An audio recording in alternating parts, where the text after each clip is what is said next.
Welcome to Unbound, the podcast with Beth Curry, author, storyteller, and survivor. This is where books meet real life, where Beth reads chapters from her work and breaks free from the traditional audiobook format, diving deeper into the personal experiences, lessons, and liberation behind every page. Nothing is off limits. Let's get unbound.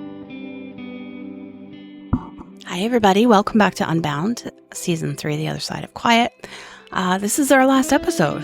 It's crazy.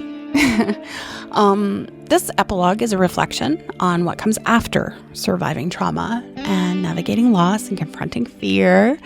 It's about the piece that kind of comes out, not from the absence of chaos, but from choice or the freedom to live authentically, to set boundaries and claim your voice and your life and all of that stuff. So here I share how love and family and friendship and self-compassion became the foundation for the calm, resilient life I now live happily. It's Epilogue, the piece that comes after.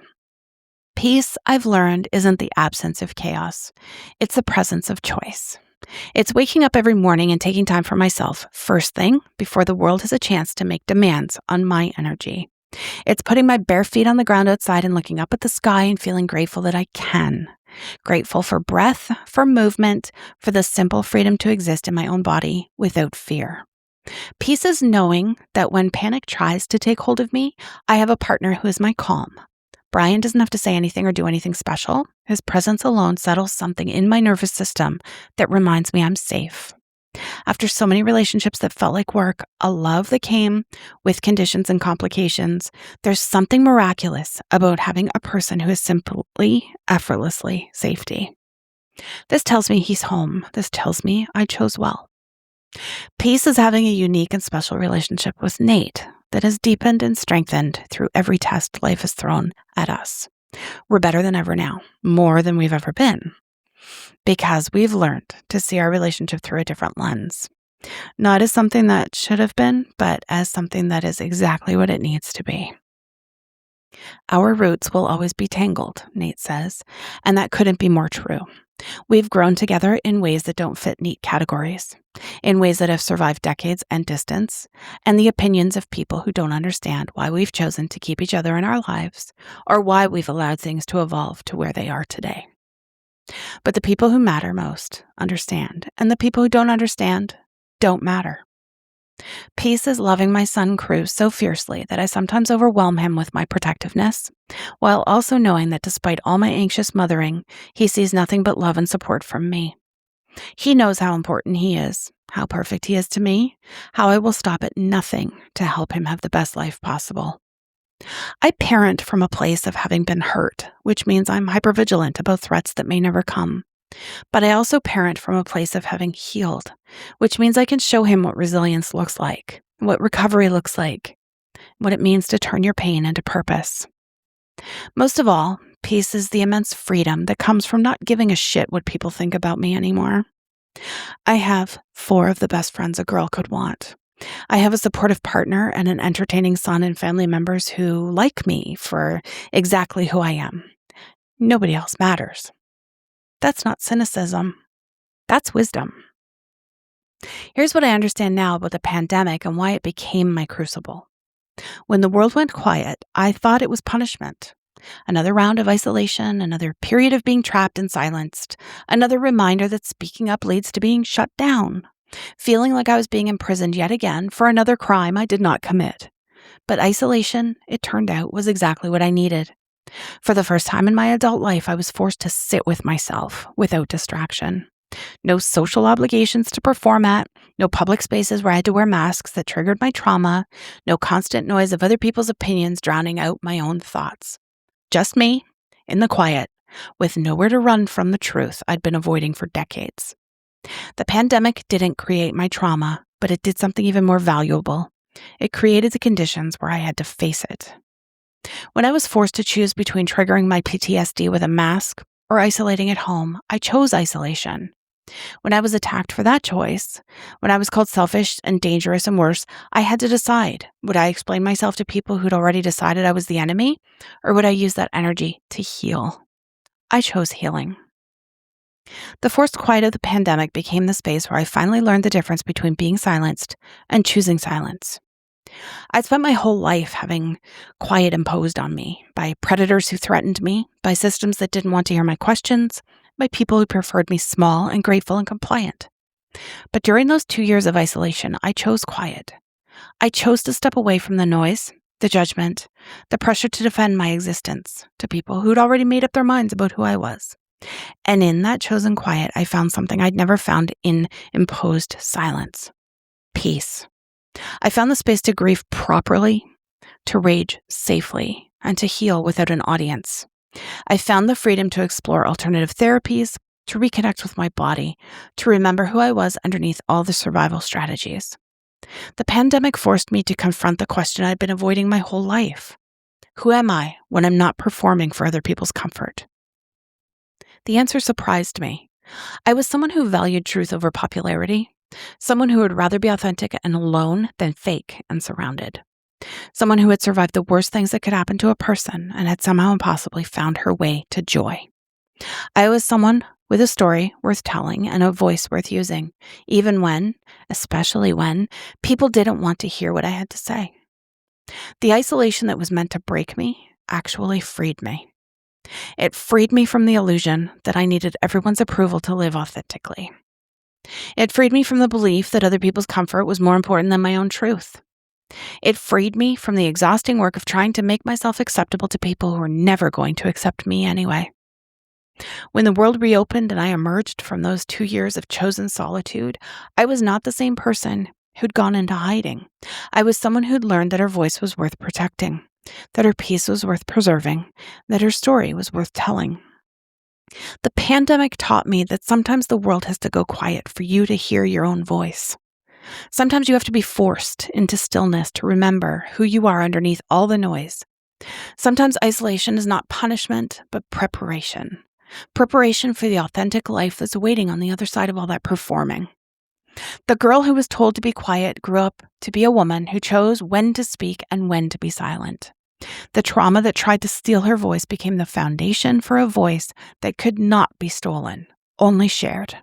And that voice, the one I found in the forced quiet of a global pandemic, the one I strengthened through 2 years of chosen isolation, the one I'm using to tell this story, that voice is finally fully mine. Here's what I know now about living authentically after trauma. Authenticity isn't about being the same person in every situation.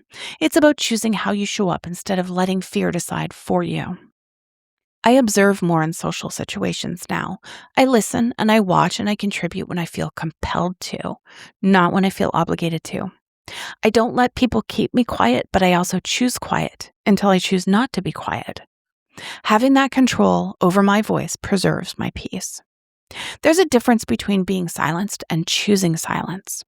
There's a difference between being invisible because you're scared and being selective because you're wise. I've learned to trust my instincts about people in ways I never could before. The pandemic changed how I look at people, how I learn to trust people. I'm very cautious about letting people in now, and those boundaries aren't walls, they're filters. I let in the people who can love complexity, who don't need me to be simple or easy or convenient. I let in the people who celebrate my growth instead of mourning my compliance. I let in the people who understand that healing doesn't mean becoming someone who's never been hurt. It means becoming someone who can be hurt without being destroyed. This is what peace looks like after trauma. It looks like small circles that don't overlap or combine, where everyone knows exactly who you are and loves you because of it, not in spite of it.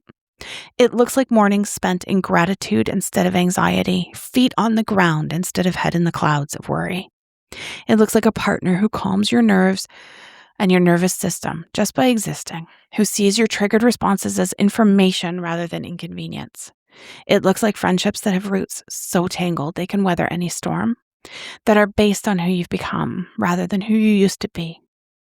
It looks like parenting from both your wounds and your wisdom, protecting fiercely while also modeling resilience.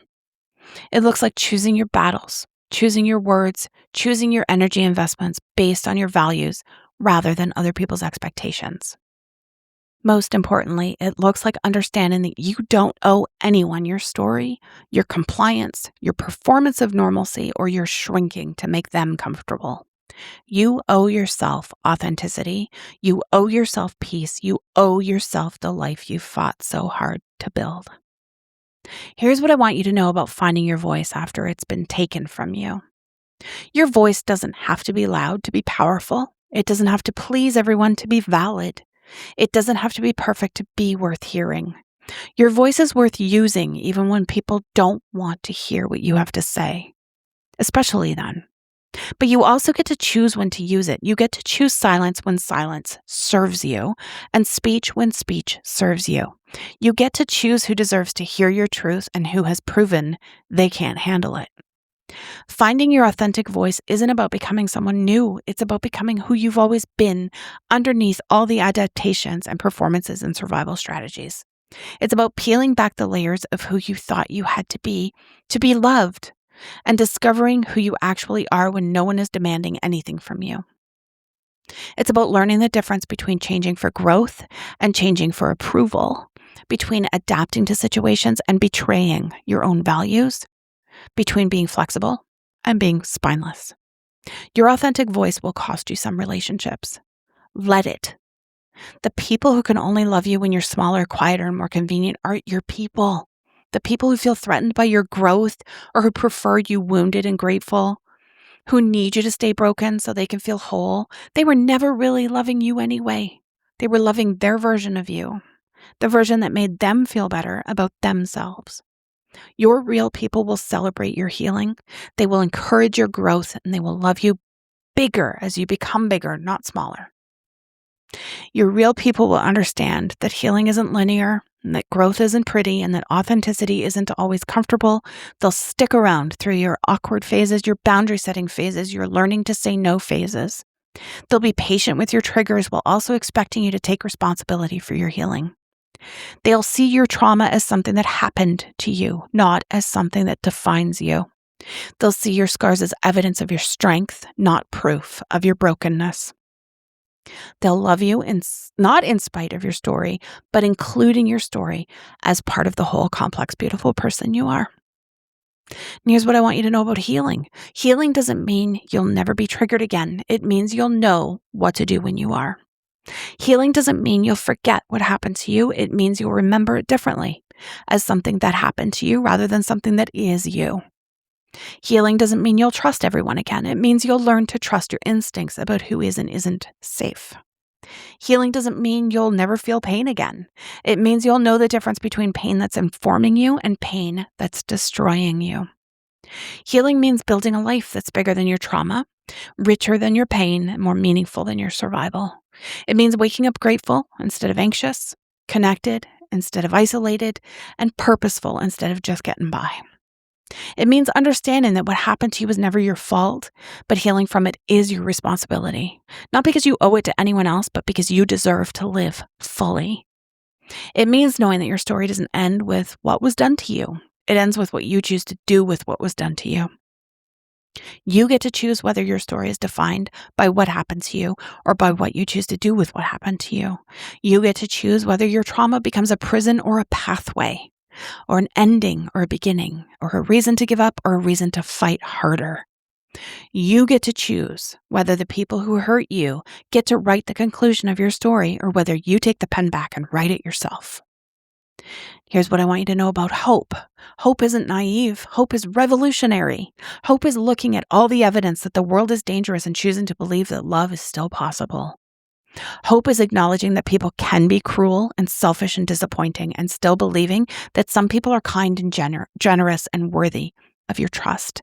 Hope is accepting that bad things happen to good people for no reason and still believing that good things can grow from bad soil.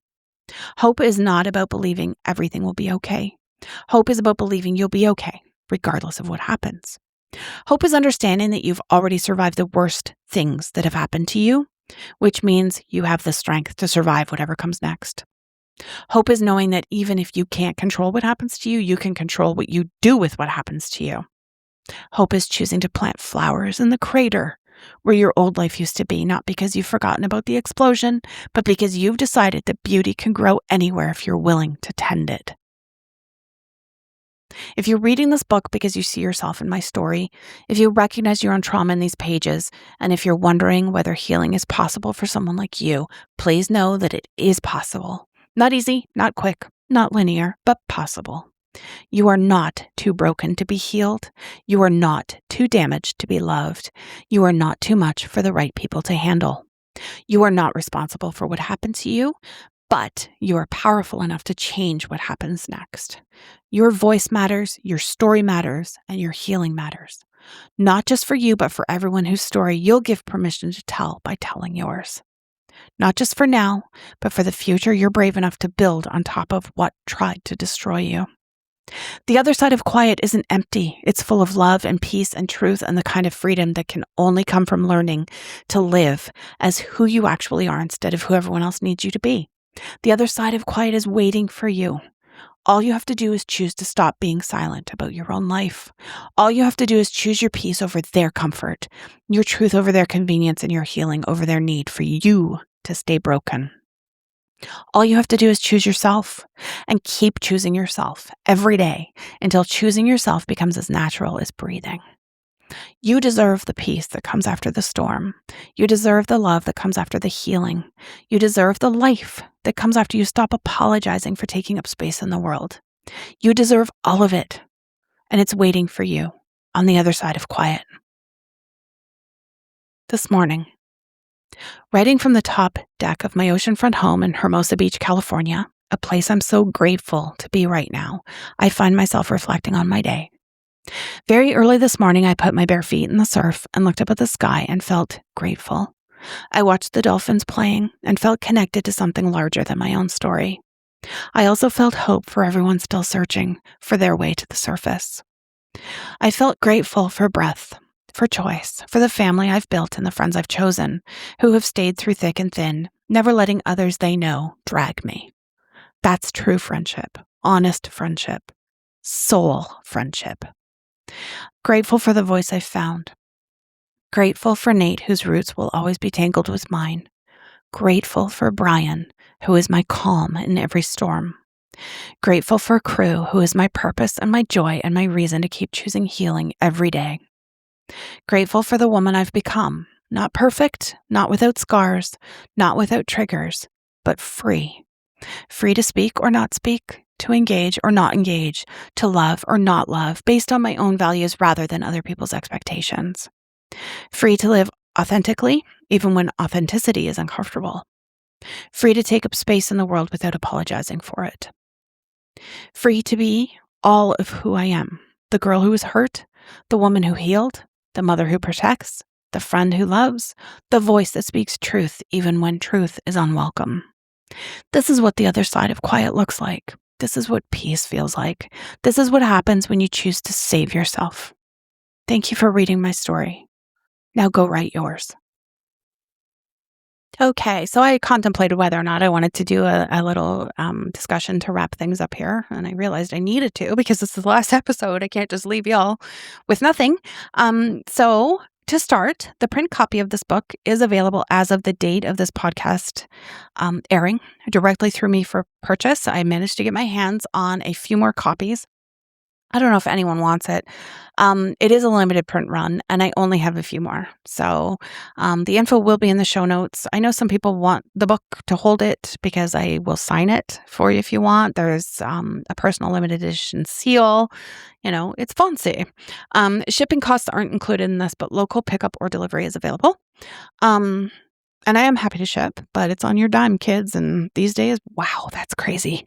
Anyway, in the printed book, and in the This Morning section of the reading that I just did, I have a photo of me the day that I finished the manuscript. And I will share that to the Unbound group on Facebook as well for anyone interested. I did share it on my Facebook page the day it happened because I wrote about it, that I finished the manuscript when I was in Hermosa Beach. And it was actually my 50th birthday.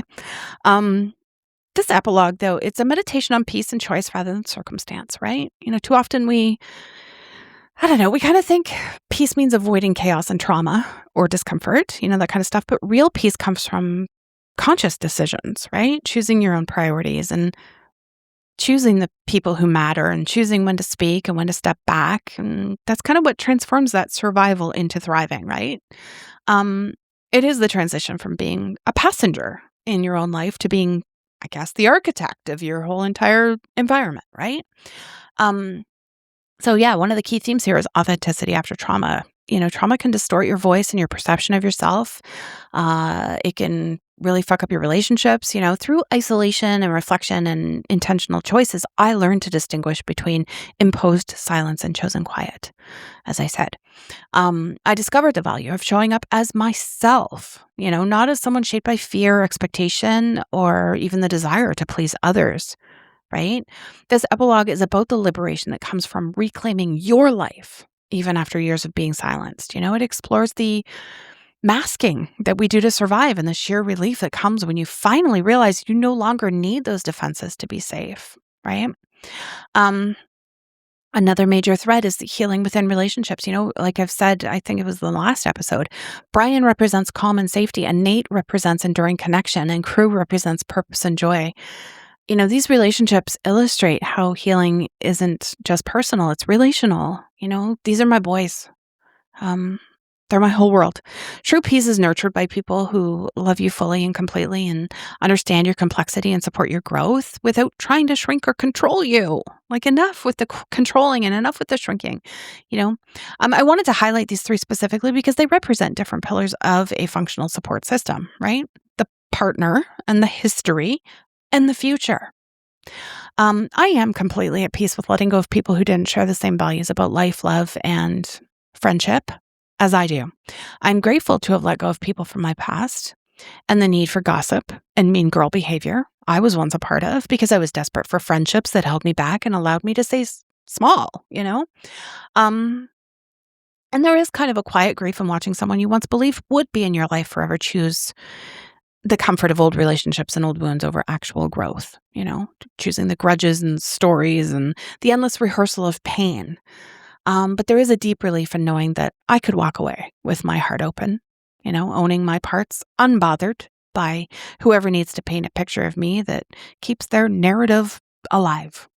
This unbothered state isn't about being cold, right? It's about the emotional sovereignty, I think, that comes when you stop outsourcing your self-worth to people who are committed to misunderstanding you. I'm also very grateful for the people I have in my circles now and the new friends who've come along and travel with me in alignment, kindness, caring, and that genuine spirit that, we all really want. Also, this unbothered bit, I wanted to share a quick story. I recently experienced a moment that tested every bit of growth I've written about in this book. I found myself in a situation where I had to address a blatant disregard for history and perceived shared values. A moment, I'd say, where someone's moral lacking was on full display. It was brought to my attention by somebody else, and I had a choice to make because it involved me indirectly but directly. My initial feeling was, that familiar surge of indignation, I guess, that visceral reaction that you get when you realize someone is trying to profit, either literally or emotionally, from something that should have been held sacred. I ended up reaching out to speak my truth, not to start a fire. I just wanted to hold up a mirror, if that makes sense. What came back was an absolute masterclass in manipulation.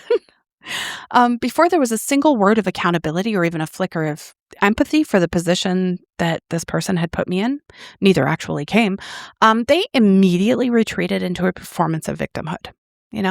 They tried to weaponize their own pain to justify a total lack of integrity, kind of wrapping their choices in the trendy language of healing and self-care. I don't take healing and self-care lightly. I preach about it a lot and I wholly believe in it. So when people just kind of throw it around like that, really bugs me, especially when it's very obvious it was a desperate attempt to flip the script, right? To kind of make my boundary look like an attack and their supposed selfishness look like a spiritual necessity. In that moment, though, I could see the game being laid out. This person was baiting me to argue, to defend facts, or to prove that their frightening energy narrative was a lie that they'd invented to sleep better at night, I guess. They wanted an audience for their rehearsal of old wounds. But for me, the growth that I've gone through, it's taught me how to recognize a trap before I even set foot into it. And that's why I wanted to share this story. I realized I didn't need to win an argument with someone who is committed to their own delusion. So I opted out. I chose not to play. I didn't respond at all. I didn't engage with the performative trauma, and I didn't wait for a thank you for a gift that was never theirs to give in the first place. I walked away with my head high, leaving them to kind of live in a narrative they've built. I think that this is the ultimate act of reclaiming your life, right? Realizing, now that I've said all that you no longer have to participate in someone else's dysfunction just because they tried to invite you. Most importantly, in this particular situation, my mental health and my memory of someone special are worth more than a transaction with someone who treats his legacy in the way that this individual did. This person is stuck in a cycle of old friendships and old grudges, and I've moved on, and my piece in this decision is something I am proud of, because 10 years ago was a far different story. Anyway, moving on.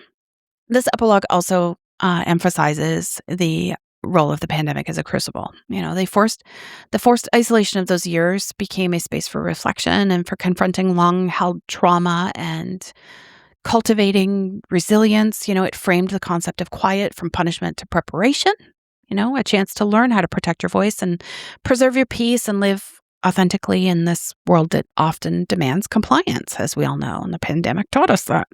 We often view isolation as a void, but for a survivor, it can be a sanctuary where the static of the world kind of finally drops away, right? So that you can hear your own heartbeat again. This epilogue explores hope and choice and purpose. Healing does not erase pain or triggers. It teaches you how to respond to them, and choosing yourself and prioritizing your peace and trusting your instincts is the revolutionary act that transforms survival into a meaningful, fulfilling life, right? It's the shift from asking, why did this happen, to who am I now because I survived it? This final chapter reminds listeners that freedom, love, and authenticity are attainable even after profound trauma, and that the other side of quiet is rich with possibility. Trust me. Before I let you go today, I wanted to take a moment to speak from the heart, away from the script of the book. The response to this season and to this story has been more than I ever expected. And I want to say a massive, sincere thank you to everyone who's reached out. My inbox has been filled with the most incredible supportive messages, not just for me, but for Nate. He's received them too. They haven't come through me to him. He's getting them. For Brian and for my whole family, knowing that our journey has kind of resonated with you and that you're rooting for us, this means the world. It really does. And I want to touch on something really special that's been happening. So a few people have actually come forward recently to admit that they were once quite judgmental, maybe even jealous of my relationship with Nate. They've shared that their opinions were based from a place of ignorance or just not, having the full picture. And they've reached out to say that they finally understand now. I've alluded to this, in promos for the show for this season and everything, that a lot of people are starting to get it. One woman in particular told me that hearing this story didn't just change her mind about us, but it changed the way she plans to see and judge, and we shouldn't be judging people, see and judge people in the future. That is the power of sharing our stories, right? It replaces judgment with empathy, right? So to those of you who had the courage to admit that and share your growth with us, thank you. Like, honestly, Nate and I both appreciate that more than we could say. It's a reminder that while some people choose to stay stuck in their narratives, many others are willing to open their hearts and learn, and then even go a step further, put the ego aside, and tell us. And I think that you'll find you will be greeted with warmth, and that's it. Thank you for traveling this road with me, with us. I appreciate you listening to Unbound, Season 3, The Other Side of Quiet. The epilogue is not just a closing chapter. It's an invitation to claim your own peace, and I hope you do, and your own voice, and I hope you do, and your own story. If this story resonates with you, know that your healing is possible. You're worthy of love and authenticity and freedom and peace. Choose yourself. Protect your peace. Protect that peace. Season 4 will be coming soon. Thank you for listening to Unbound and the Other Side of Quiet.